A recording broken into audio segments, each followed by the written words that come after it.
ended last time, we were discussing Locke's idea of government by consent.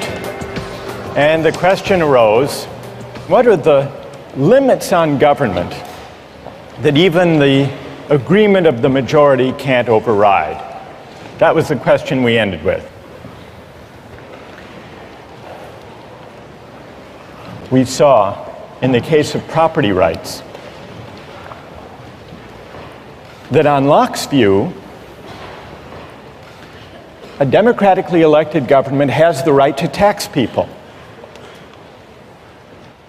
It has to be taxation with consent because it does involve the taking of people's property for the common good.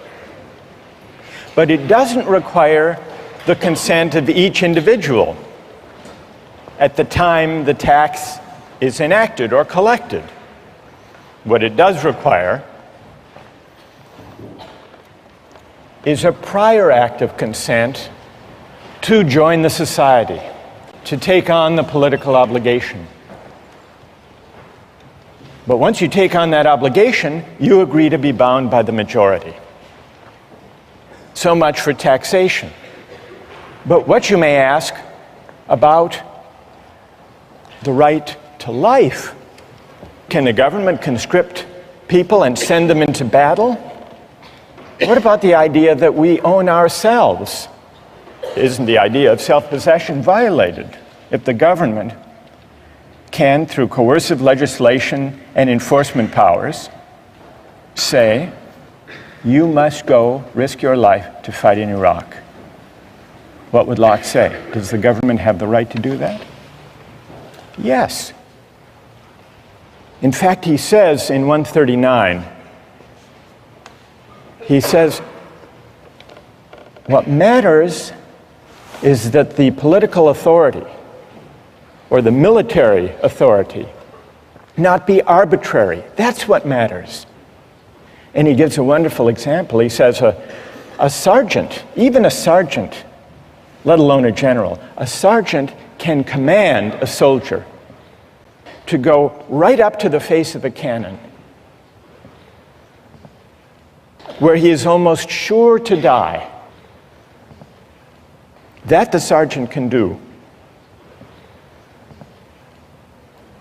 The general can condemn the soldier to death for deserting his post or for not obeying even a desperate order. But with all their power over life and death, what these officers can't do is take a penny of that soldier's money. Because that has nothing to do with the rightful authority. That would be arbitrary, and it would be corrupt. So consent winds up being very powerful in Locke, not consent of the individual to the particular tax or military order, but consent to join the government and to be bound by the majority in the first place. That's the consent that matters. And it matters so powerfully that even the limited government created by the fact that we have an unalienable right to life, liberty, and property, even that limited government is only limited in the sense that it has to govern by generally applicable laws, the rule of law. It can't be arbitrary. That's Locke. Well, this raises a question about consent. Why is consent such a powerful moral instrument in creating political authority and the obligation to obey?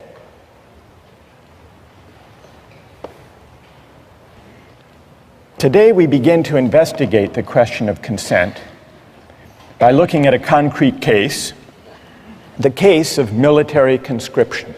Now, some people say, if we have a fundamental right that arises from the idea that we own ourselves, it's a violation of that right for government to conscript citizens to go fight in wars.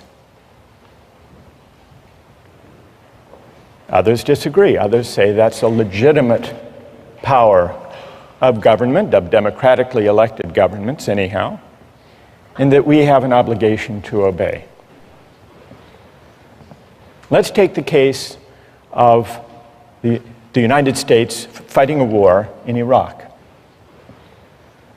News accounts tell us that the military is having great difficulty meeting its recruitment targets. Consider 3 policies that the US government might undertake to deal with the fact that it's not achieving its recruiting targets.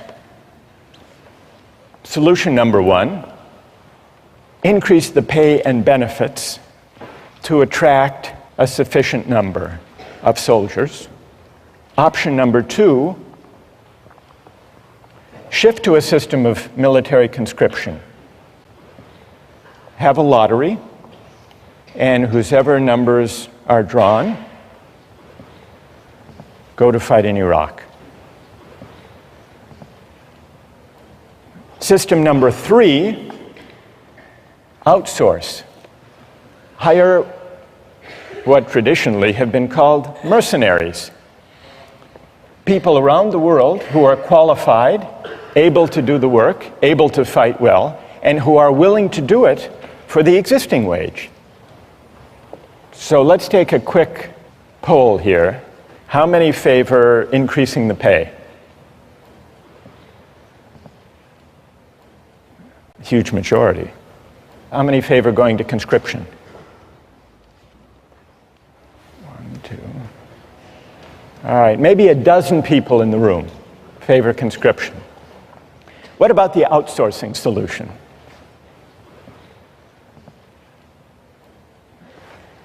Okay, so there may be about 2-3 dozen. During the Civil War,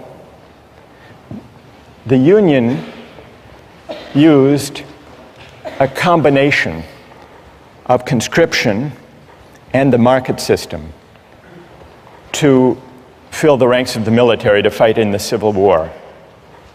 It was a system that began with conscription, but if you were drafted and didn't want to serve, you could hire a substitute to take your place. And many people did. You could pay whatever the market required in order to find a substitute. People ran ads in newspapers, in the classified ads, offering $500, sometimes $1,000 for a substitute who would go fight the Civil War in their place. In fact, it's reported that Andrew Carnegie was drafted and hired a substitute to take his place for an amount that was a little less than the amount he spent in a year on fancy cigars. Now, I want to get your views about the Civil War system. Call it the hybrid system, conscription but with a buyout provision. How many think it was a just system? How many would defend the Civil War system? Anybody? 1? Anybody else? 2, 3, 4, 5. How many think it was unjust? Most of you don't like the Civil War system. You think it's unjust. Let's hear an objection. Why don't you like it? What's wrong with it? Yes? Well, by paying $300 for to be exempt one time around, you're really putting a price on on valuing human life. And we established earlier that's really hard to do. So they're trying to accomplish something that really isn't feasible. Good. So paying someone $300 or $500 or $1,000. You're basically saying that's what their life is worth to you. That's what their life is worth. It's putting a dollar value on life. That's good. And what's your name? Liz. Liz. Well, who has an answer for Liz? You defended the Civil War system. What do you say? If you don't like the price, then you have the freedom to not be sold or hire. So it's completely up to you, and I don't think it's necessarily putting a specific price on you. And if it's done by himself, I don't think there's anything necessarily morally wrong with that. So the person who takes the $500, let's say, he's putting his own price on his life, or on the risk of his life, Right. and he should have the freedom to choose to do that. Exactly. What's your name? Jason? Jason, thank you. Now we need to hear from another critic of the Civil War system. Yes. It's a kind of coercion almost to people who have lower incomes. For Carnegie, he can totally ignore the draft. $300 Right. is, irrelevant in terms of his income. For Right. someone of a lower income, they're essentially being coerced to be drafted, or it's probably they're not able to find a replacement. Or Tell me your name. Sam. Sam. All right, so you say, Sam, that when a poor laborer accepts $300 to fight in the Civil War, he is in effect being coerced by that money given his economic circumstances.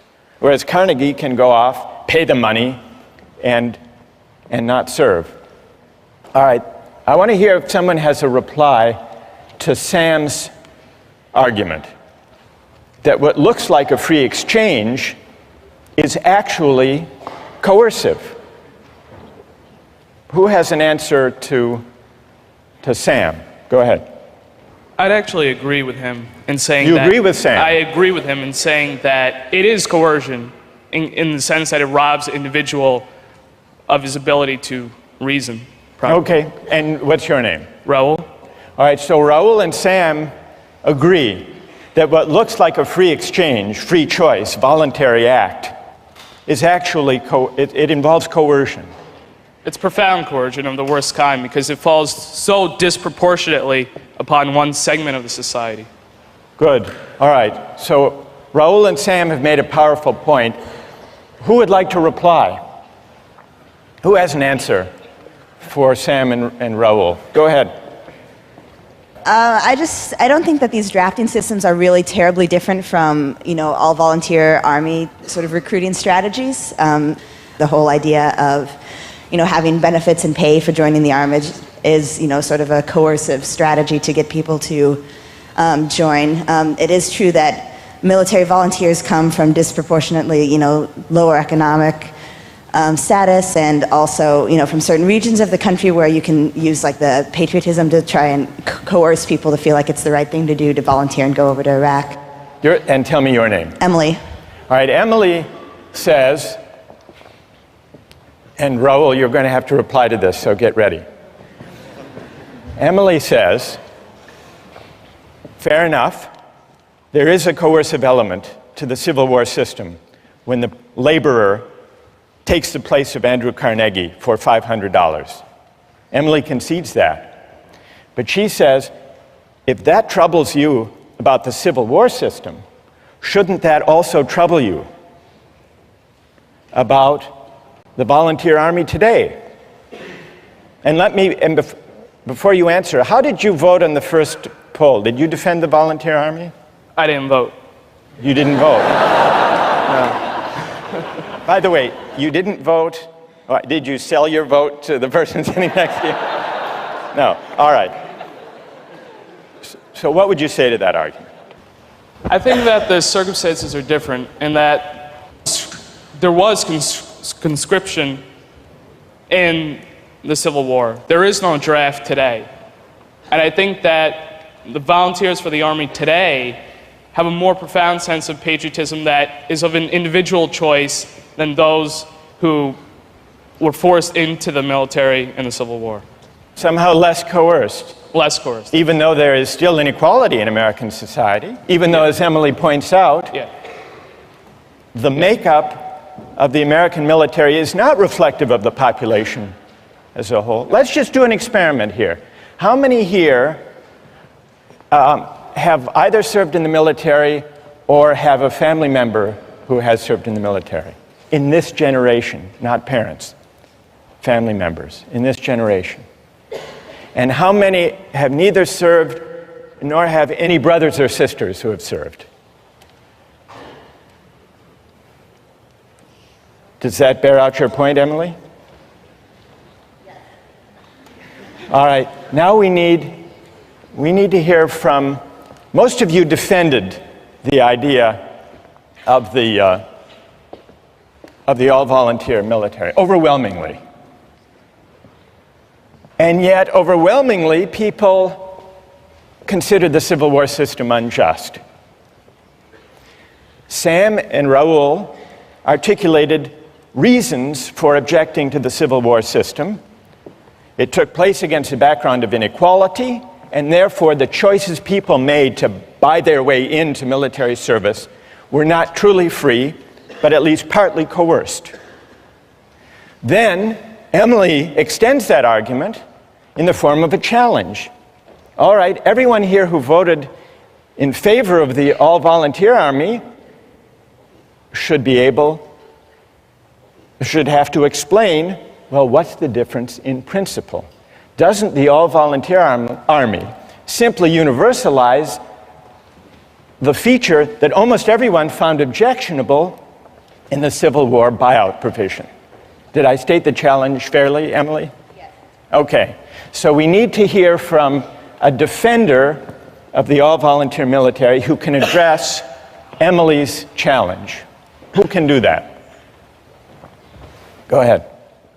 The difference between the Civil War system and the all-volunteer army system is that in the Civil War, you're being hired not by the government, but by an individual. And as a result, different people who get hired by different individuals get paid different amounts. In the case of the all-volunteer army, everyone who gets hired is hired by the government and gets paid the same amount. It's precisely the universalization of essentially paying your service, you're paying your way into the army, that makes the all-volunteer army just. Emily? I guess I'd frame the principal difference slightly differently. On the all-volunteer army, it's possible for somebody to just, step aside and not really think about, the war at all. It's possible to say, well, I don't need the money. I don't need to have an opinion about this. I don't need to, feel obligated to take my part and defend my country. With a coercive system, with an explicit draft, then, there's the threat at least that every individual will have to make some sort of decision regarding military conscription, and perhaps in that way it's more equitable. It's true that Andrew Carnegie might not serve in any case, but in one he can completely step aside from it, and the other there's some level of responsibility. While you're there, Emily, so what system do you favor? Conscription? I would be hard-pressed to say, but I think so, because it makes the whole country feel a sense of responsibility for the conflict, instead of, having a war that's maybe ideologically supported by a few, but only if there's no, real responsibility. Good. Who wants to reply? Go ahead. So I was going to say that the fundamental difference between the all-volunteer army and then the army in the Civil War is that in the all-volunteer army, if you want to volunteer, that comes first, and then the pay comes after. Whereas in the Civil War system, the people who are accepting the pay aren't necessarily doing it because they want to. They're just doing it for the money first. What motivation beyond the pay do you think is operating in the case of the all-volunteer army? Like patriotism for the country. Patriotism. Well, what about and a desire to defend the country. I mean, right.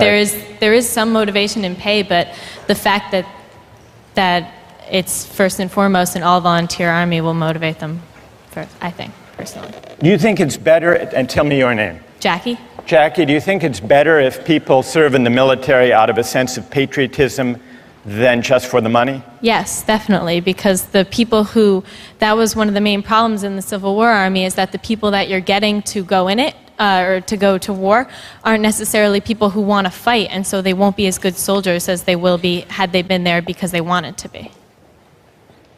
All right, what about Jackie's having raised the question of patriotism? That patriotism is a better or a higher motivation than money for military service. Who would like to address that question? Go ahead. Patriotism absolutely is not necessary in order to be a good soldier, because mercenaries can do just as good of a job as anyone who waves the American flag around and wants to defend what the government believes that we should do. Did you favor the outsourcing solution? Yes, sir. And, all right, so let Jackie respond. What's your name? Philip. What about that, Jackie?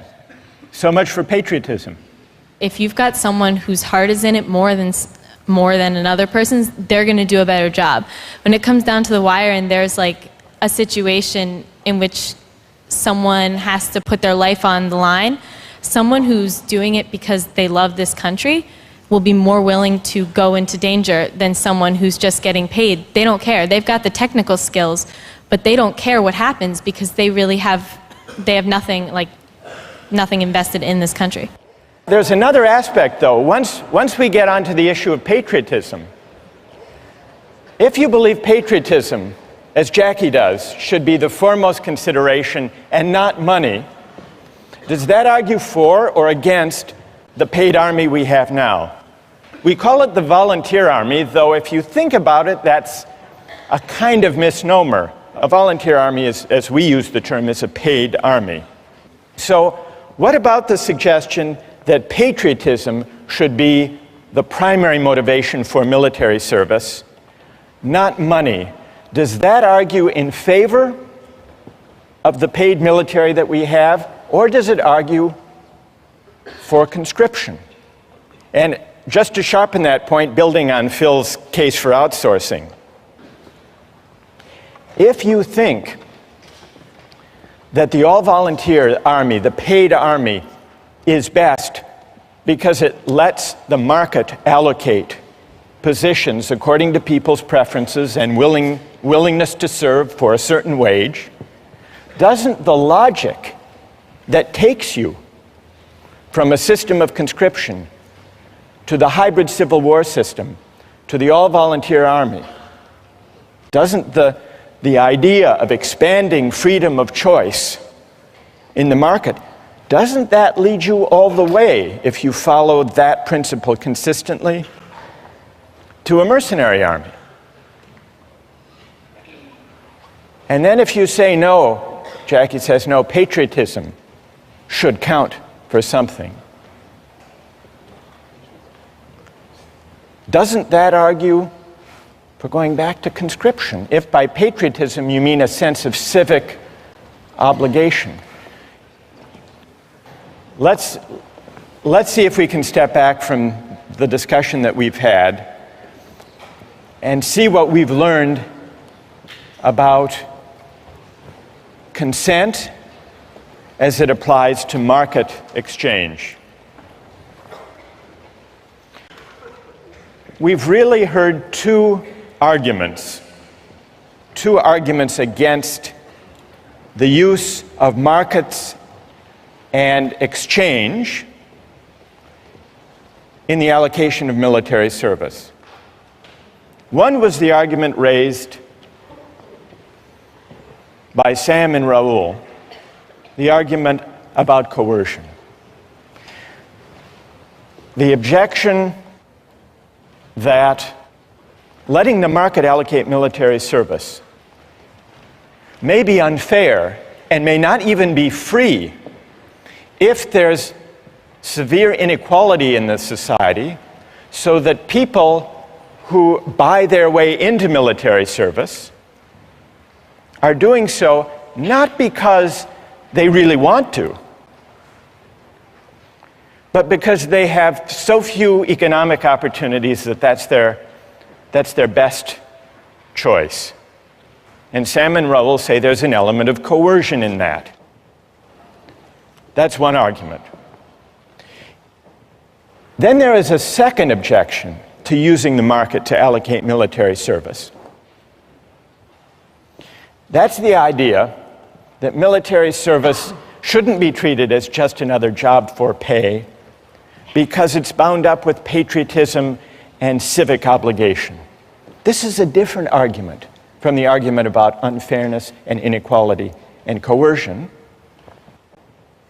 It's an argument that suggests that maybe where civic obligations are concerned, we shouldn't allocate duties and rights by the market. Now, we've identified two broad objections. What do we need to know to assess those objections? To assess the first, the argument from coercion, inequality, and unfairness, Sam, we need to ask what inequalities in the background conditions of society undermine the freedom of choices people make to buy and sell their labor. Question number one. Question number two, to assess the civic obligation patriotism argument, we have to ask, what are the obligations of citizenship? Is military service one of them or not? What obligates us as citizens? What is the source of political obligation? Is it consent, or are there some civic obligations we have even without consent for living and sharing in a certain kind of society? We haven't answered either of those questions, but our debate today about the Civil War system and the all-volunteer army has at least raised them, and those are questions we're going to return to in the coming weeks. Today, I'd like to turn our attention and get your views about an argument over the role of markets in the realm of human reproduction and procreation. Now, with infertility clinics, people advertise for egg donors. And from time to time in the Harvard Crimson, ads appear for egg donors. Have you seen them? There was one that ran a few years ago that wasn't looking for just any egg donor. It was an ad that offered a large financial incentive for an egg donor from a woman who was intelligent, athletic, at least 5'10", and with at least 1,400 or above on her SATs. How much do you think the person looking for this egg donor was willing to pay for an egg from a woman of that description? What would you guess? $1,000? 15,000? 10? I'll show you the ad.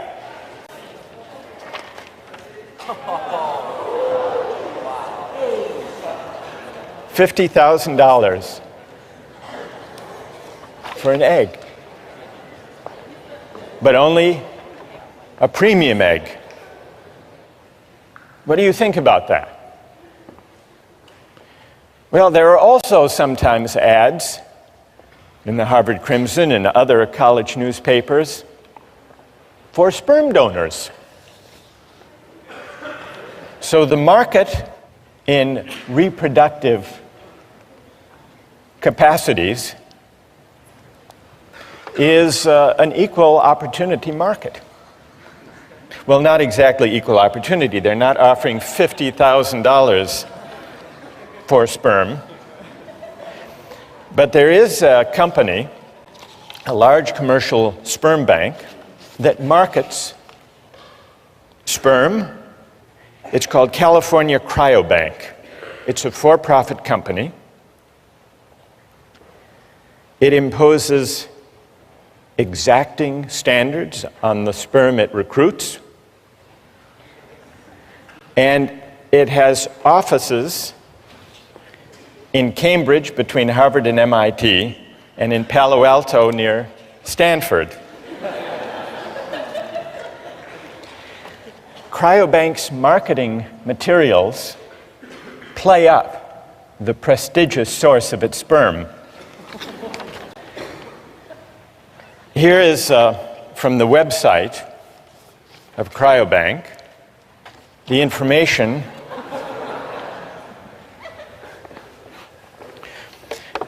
Here they talk about the compensation. Although compensation should not be the only reason for becoming a sperm donor, we are aware of the considerable time and expense involved in being a donor.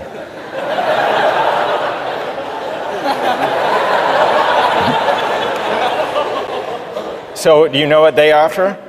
Donors will be reimbursed $75 per specimen, up to $900 a month if you donate 3 times a week. And then they add, we periodically offer incentives such as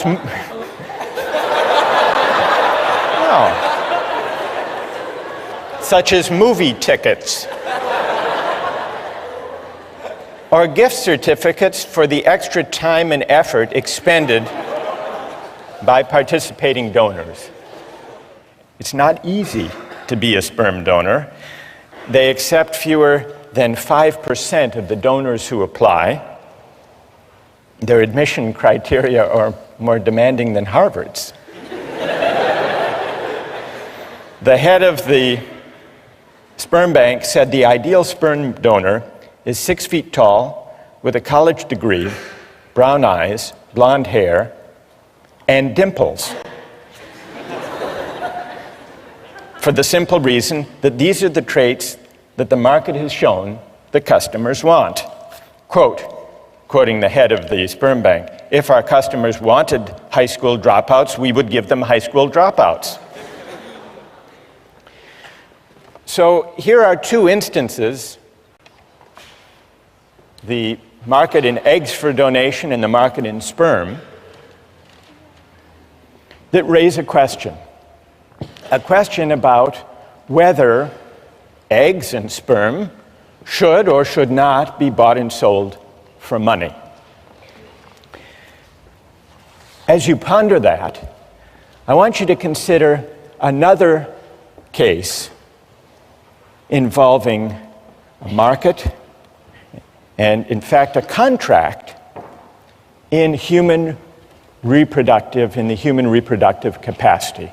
And this is the case of commercial surrogate motherhood. And it's a case that wound up in court some years ago. It's the story of baby M.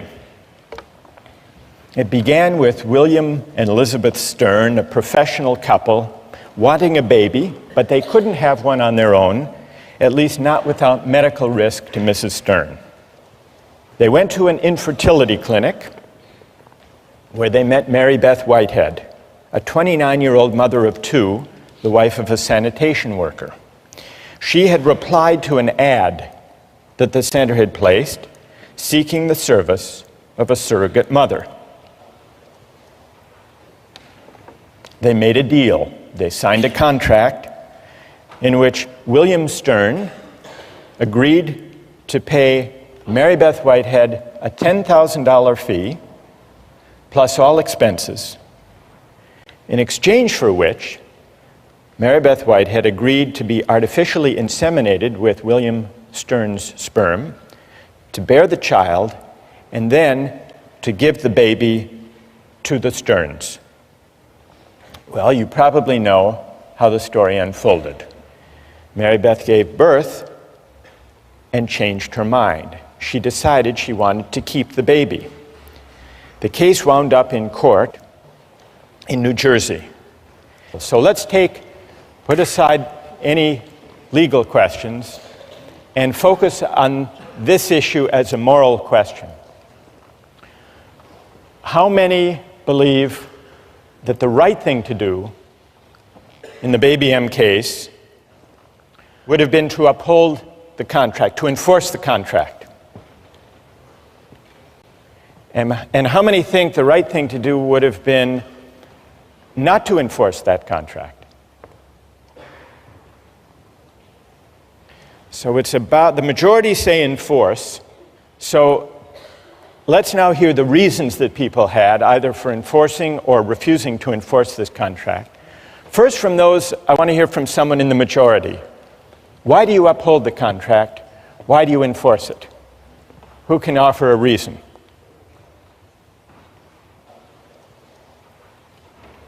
Yes. Stand up. It's a binding contract. All the parties involved knew the terms of the contract before any action was taken. If it's a voluntary agreement, the mother knew what she was getting into. All four intelligent adults, regardless of formal education, whatever. So it makes sense that if you know what you're getting into beforehand and you make a promise, you should uphold that promise in the end. Okay, a deal is a deal, in other words. Exactly. And what's your name? Patrick. Is Patrick's reason the reason that most of you in the majority favored upholding the contract? Yes? All right, let's hear now someone who would not enforce the contract. What do you say to Patrick? Why not? Yes. Well, I mean, I agree. I think contracts should be upheld when all the parties know all the information. But in this case, I don't think there's a way a mother, before the child exists, could actually know how she's going to feel about that child. So I don't think the mother actually had all the information. She didn't know the person that was going to be born and didn't know how much she would love that person. So that's my argument. So you would not, and what's your name? Evan Wilson. Evan says he would not uphold the contract because when it was entered into, the surrogate mother couldn't be expected to know in advance how she would feel. So she didn't really have the relevant information when she made that contract. Who else? Who else would not uphold the contract? Yes.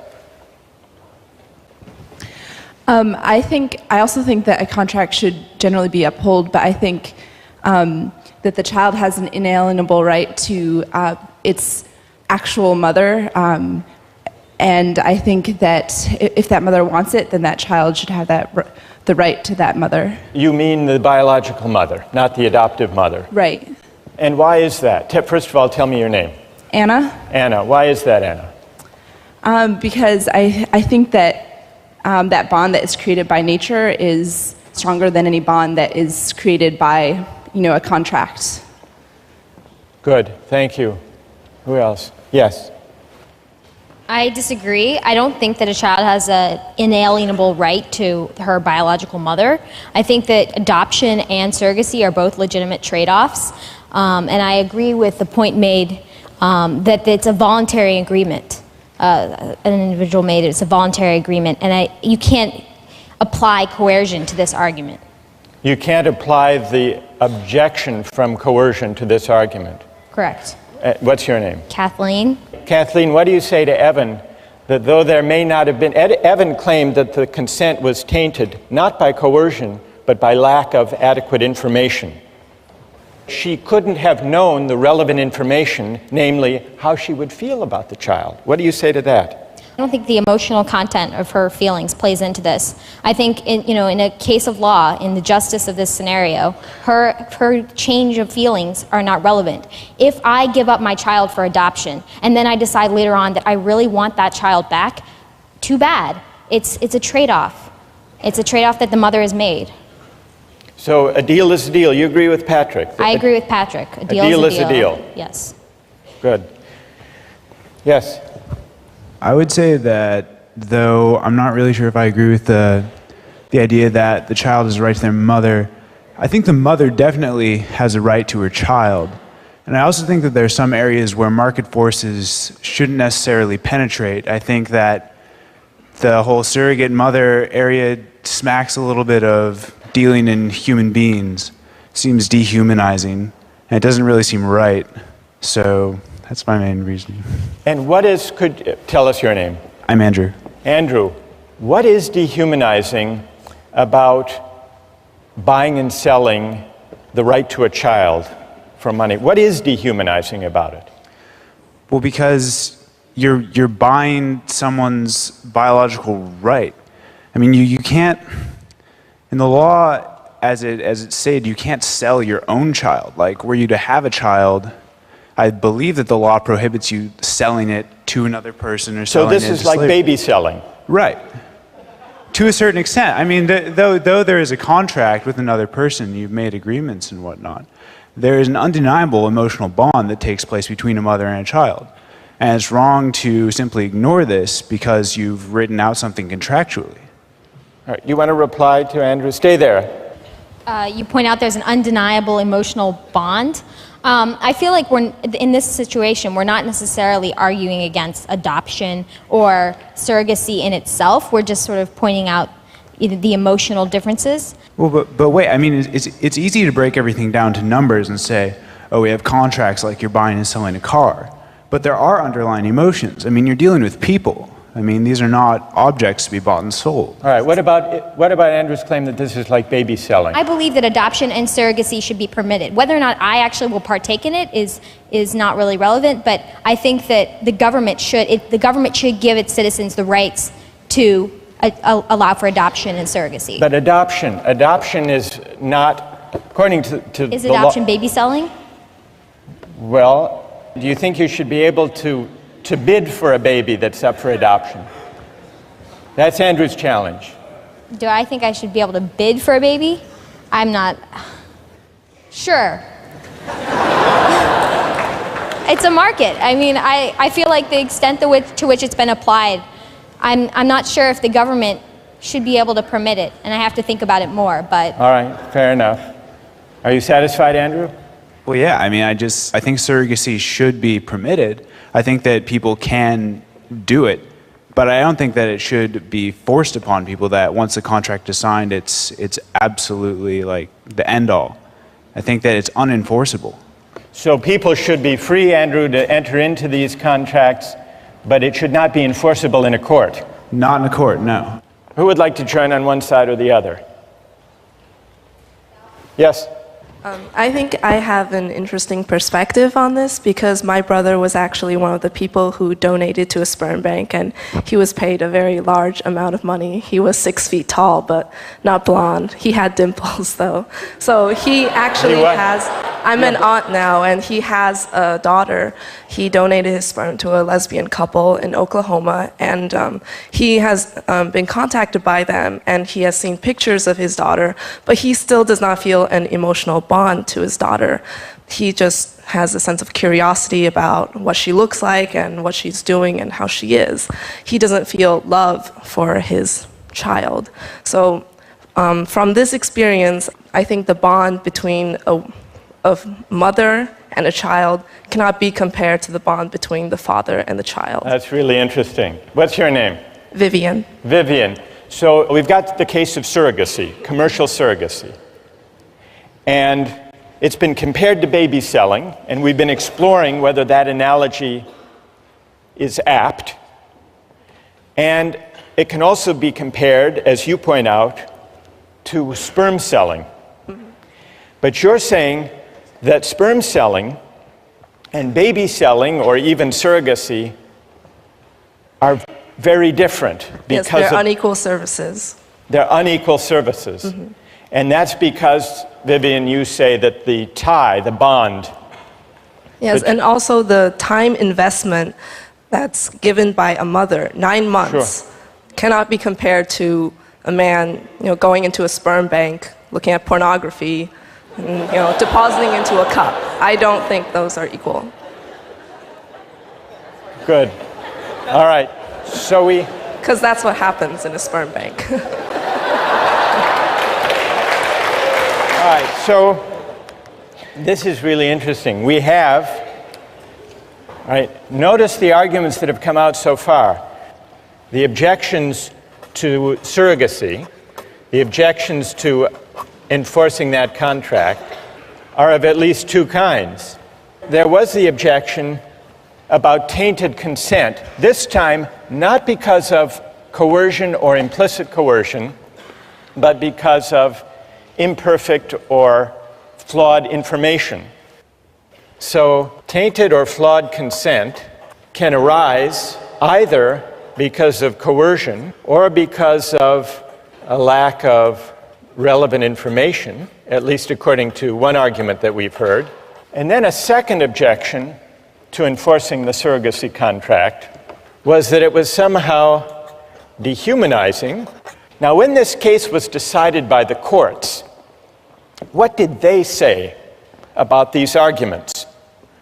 The lower court ruled that the contract was enforceable. Neither party had a superior bargaining position.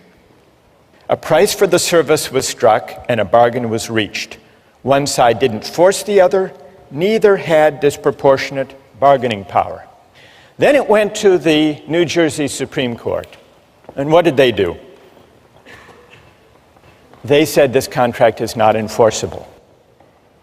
They did grant custody to Mr. Stern as the father because they thought that would be in the best interest of the child, but they restored the rights of Mary Beth Whitehead and left it to lower courts to decide exactly what the visitation rights should be. They invoked two different kinds of reasons, along the lines that Andrew proposed. First, there was not sufficiently informed consent, the court argued. Under the contract, the natural mother is irrevocably committed before she knows the strength of her bond with her child. She never makes a truly voluntary informed decision, for any decision prior to the baby's birth is, in the most important sense, uninformed. That was the court. Then, the court also made a version of the second argument against commodification in this kind of case. This is the sale of a child, the court said, or at the very least, the sale of a mother's right to her child. Whatever idealism may motivate the participants, the profit motive predominates, permeates, and ultimately governs the transaction. And so regardless, the court said, regardless of any argument about consent or flawed consent or full information, there are some things in a civilized society that money can't buy. That's what the court said in voiding this contract. Well, what about these two arguments against the extension of markets to procreation and to reproduction? How persuasive are they? There was, it's true, a voluntary agreement, a contract struck between William Stern and Mary Beth Whitehead. But there are at least two ways that consent can be other than truly free. First, if people are pressured or coerced to give their agreement. And second, if their consent is not truly informed. And in the case of surrogacy, the court said, a mother can't know, even one who already has kids of her own, what it would be like to bear a child and give it up for pay.